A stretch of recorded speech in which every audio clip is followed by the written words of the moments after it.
this is Bernadette Miss B. I am back with you for another video. In our last video, we talked a little bit about the drama surrounding James C., Jeffree S., Tati W., and Shane D.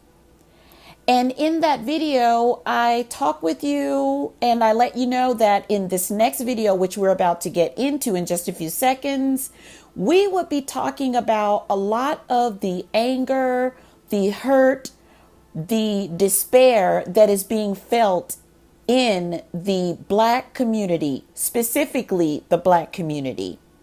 Being a Black American in the U.S. at this current time during pandemic 2020 and during these moments of unrest, civil unrest, there's a lot of emotions that are going on. There's a lot of depression that is going on. There are a lot of things that is going on currently in the Black community. And I want to talk to you about my feelings about what is happening and some of the whys.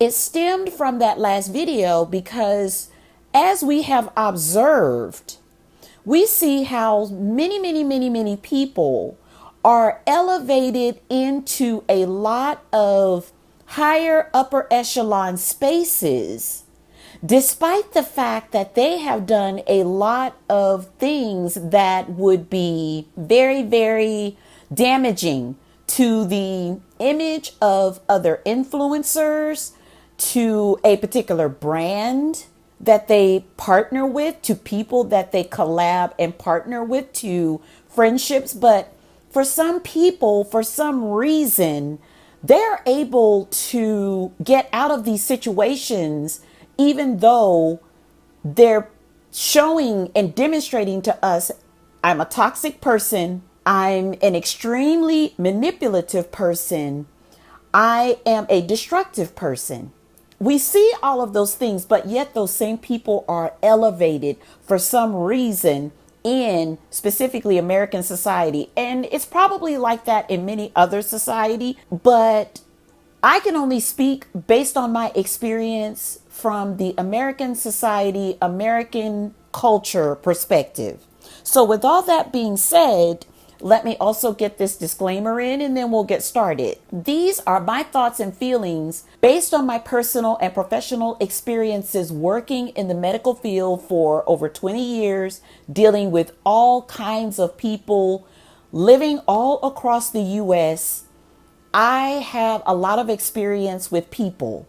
I've also observed a lot of people because I'm a certified life coach. I've spoken with a lot of people.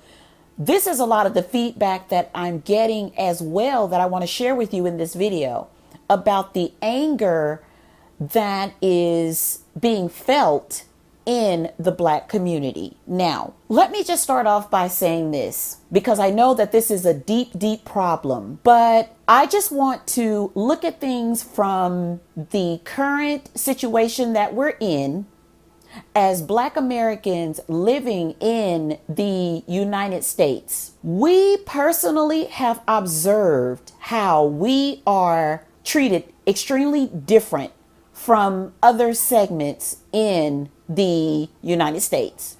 Let me give you a great example. Working in the medical field, coming in, of course, as an inexperienced person and working my way up and having that youthful enthusiasm and working hard, working smart, whatever.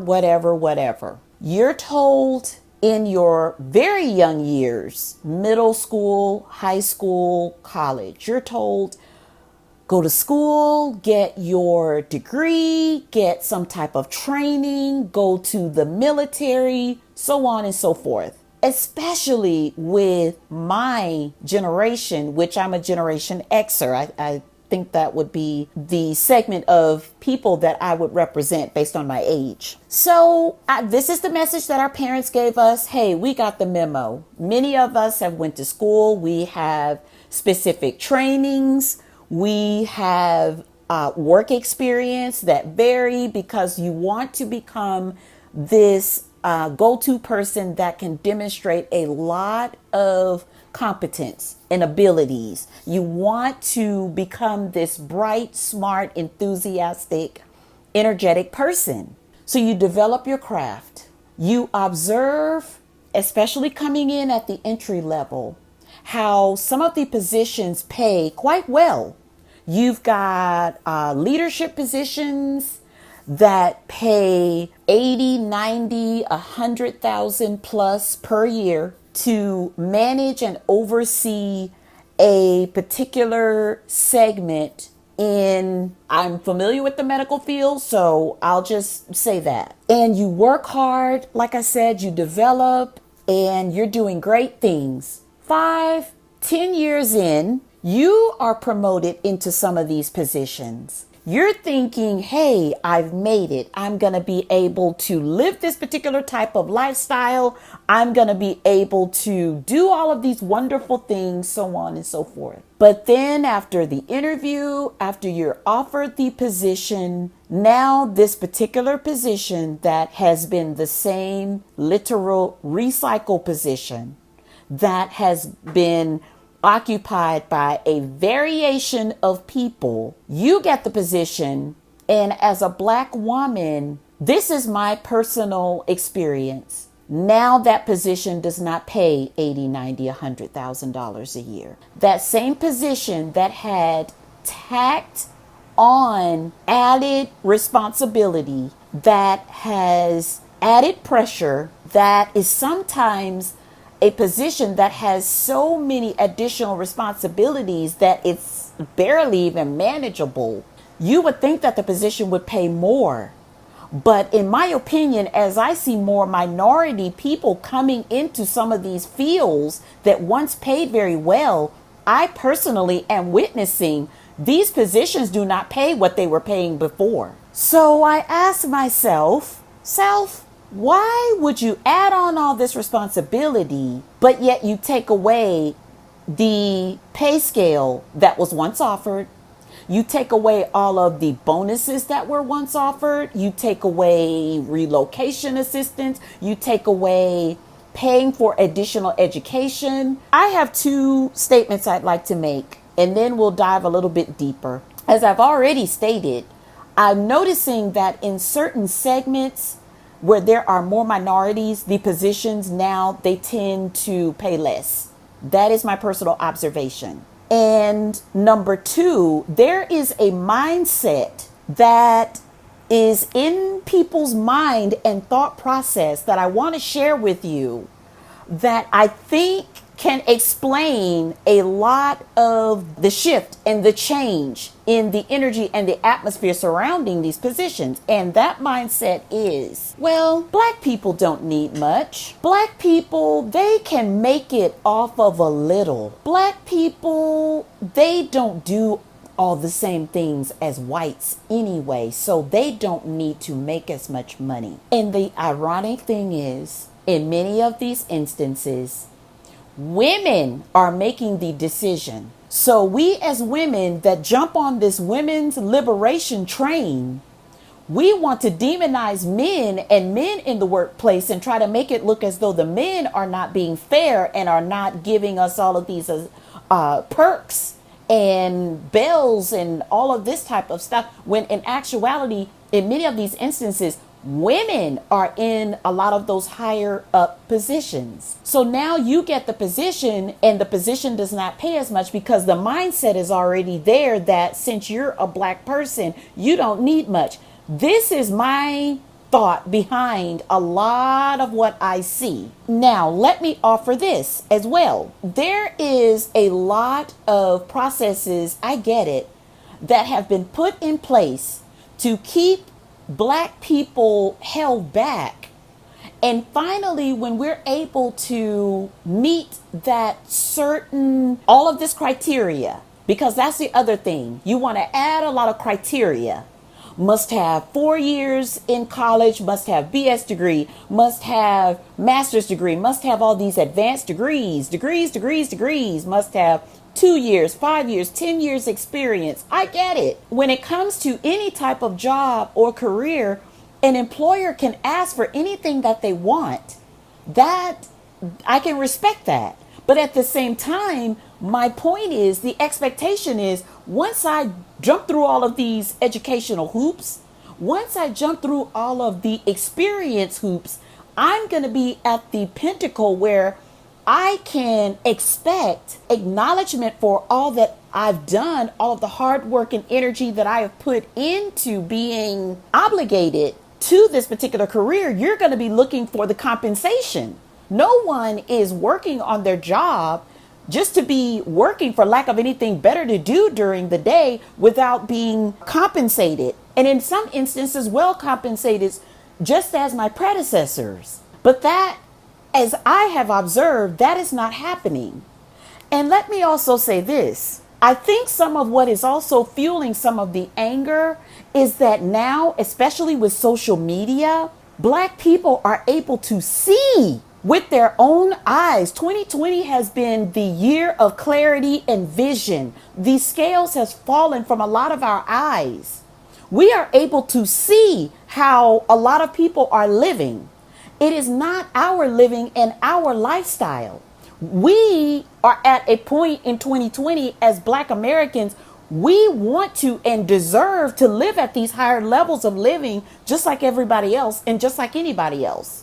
It should not matter about the color of your skin. What should matter is if you have that position and it's always paid 90, 110,000 a year, why is it that it no longer pays that? And we can all observe that the cost of living is going up. The price has dipped down to $110,000. That's not happening. You do not see cars that were $80,000 and $90,000 and they're now half priced at $40,000. You will not go on a Porsche lot and they're having a half price sale. It's not going to happen.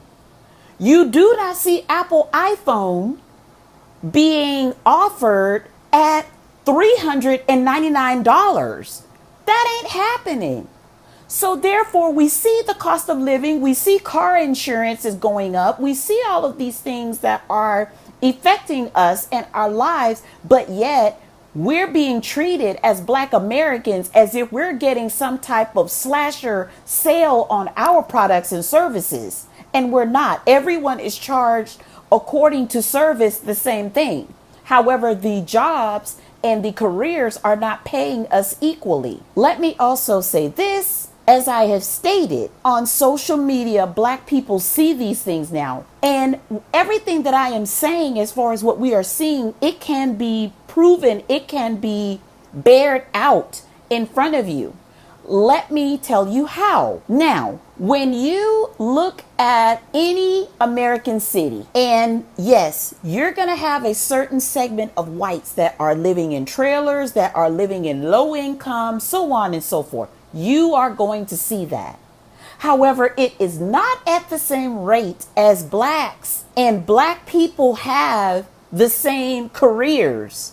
You have Black lawyers, you have Black teachers, you have Black doctors, you have Black nurses, you have Black specialized nurses, you have Black leaders, Black managers, Black entrepreneurs. But for some reason, when you go throughout the American city, who is living in the struggling neighborhoods? And these are professional people. These are people that took mom and dad's advice. And that is the other part to all of this. A lot of Black people are seeing that all of the steps that they took to get the education, the experience, and to take ongoing classes and whatever else they needed to do to build themselves up to be a huge asset to any company. Those people see that I'm not getting the results that I thought that I would get when I did what is, by American standards, the things that I needed to do to see a great lifestyle manifest for me. I see my white counterparts that I started working with at the same time, if not at a lower level, they have been elevated into managerial positions. They are moving into more exclusive, expensive, gated communities. By the time that person is elevated even further into a position that is even further propelling in their career, by the time I'm brought into that same managerial slot, I'm offered an extra dollar an hour. And I have much more responsibility that has been laid out. And these things are bared out by the simple fact of we see them when jobs are posted and you look to see, okay, what are they asking for as part of the qualifications? Let me see if I qualify for this. You noticed it the first time that you applied for it, of course. And then years later, when that counterpart was accelerated into some type of further managerial slot and you were brought in to replace them as a supervisor or manager, you see that the money's not there. So you end up spending your entire day being bogged down with all of these issues and drama and so on and so forth for lesser pay. And people want to ask online, as I see posted on social media, why are black people so angry? They're so angry. What I am describing to you is all a part of the systemic racism and the mind processes that go behind how people think when they see a black person. Many people see a black person applying, well, we'll give it to her this time because this is the time, air quotes, that I can save money. I can save the company money because I can hire this particular person at a lower rate and I can still get the job done. So that circles back around to the four individuals, the four influencers that I named before. Tati W is not such a problematic person, but what she likes to do is cry these tattoo tears so that people will have a certain level of understanding and sympathy, baby, for her. That those are my words. That is based on what I've seen with her crying on her video, so on and so forth. But at the same time, the other two problematic people, Shane D and Jeffree S, why do they even still have a following? And I get also that they have a following because, of course, there's many people that subscribe to their mindset and their foolishness. And you've got James C that people know did an entire hoax on everyone about bullying in school, when in fact, those were not the facts. It did not happen. I can sit here now and make a video crying and whining about being bullied on my job and how people beat me up in the bathroom and how women are assaulted at my job, so on and so forth, give you a cash app and you give me all this money and then you find out, hey, this didn't even happen. How would that make you feel? So you've got people that are elevated on these social platforms that really, should we even be investing our energy, our resources into these people? Knowing that they're such a problematic type of person. And this mainly goes for a lot of black people that have supported them, because I'm sure that there are many black people that have went into their wallets and supported type of, and a lot of pedo dido type of behavior that has been acknowledged in their own videos. Those are words that came out of their mouths. Those are sentiments that were expressed out of Shane D's mouth, specifically Shane D. So why are we allowing these types of people to be elevated? I do not get it. I don't get it, but then I do get it. So I just wanted to express some of the thought processes, the way that a lot of Black people are feeling, and to bottom line it, as I've already stated in my video, we're seeing a lot of these things now. We're seeing how white families are able to go and travel and still live in these multi-million-dollar houses.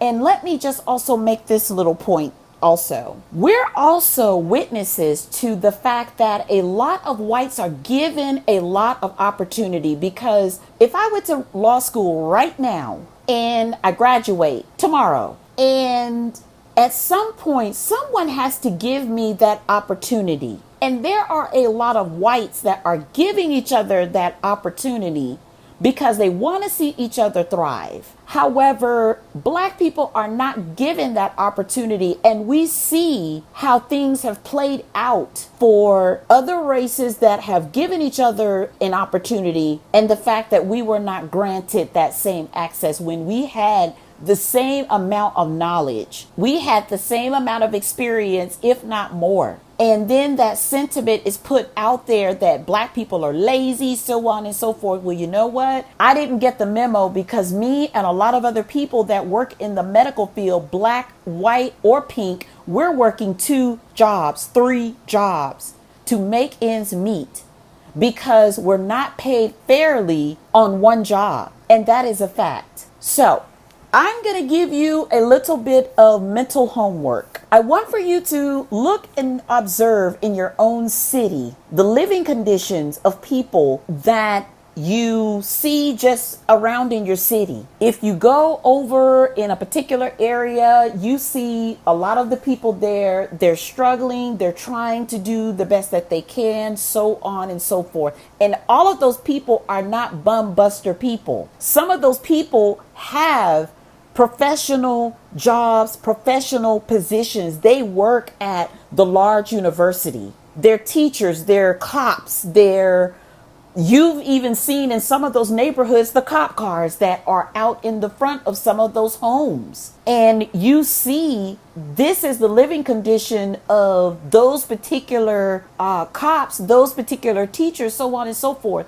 You do not see a huge segment of whites that are in these bum buster homes. You see a segment, but not at the same level that you do Blacks, when you have whites as the majority. Blacks are the minority in American society. So do your own observation. Do your own observation. And if you feel like, you know what you expressed in this video is incorrect. I saw a lot of white people over in, for miles and miles and miles, that have this bad circumstance, this pitiful circumstance, so on and so forth. And as I've said, and I acknowledge, you will see some, but you simply do not see the segment that you see match person for person in the Black community.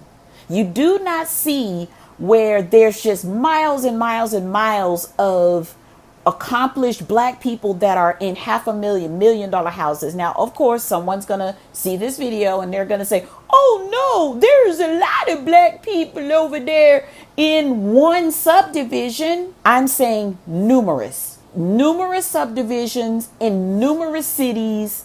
So let me just make that clear. I hope that I have expressed my thoughts and in such a way that you understand what I'm saying, that you also look at the mindset. The mindset is there of others to hold back an entire race of people based on their skin, based on their culture. And you know what? Also, what I think I'll talk about in my next video is some of the mindsets that Black people have that I feel like holds us back. I feel like there's a lot of mindsets that were strategically woven specifically into the Black community that does not serve us. And what I would like to say about that is, hopefully, prayerfully, one day soon, more and more Black families will let these mindsets go. As you know, I am a stickler about mindsets. A lot of things that we think, a lot of things that we have been taught, from previous generations. It is not serving us. But for some reason, even though we're not getting any results, we've decided to double down and keep those mindsets present. And it's time to also tear a lot of those things down. So hopefully I answered a few people's questions, or a lot of questions from a lot of people in this span of time. And I'd love to meet you back here on my next video. This is Free Spirit 30338. Thank you for joining me, and I will speak back with you soon. Bye.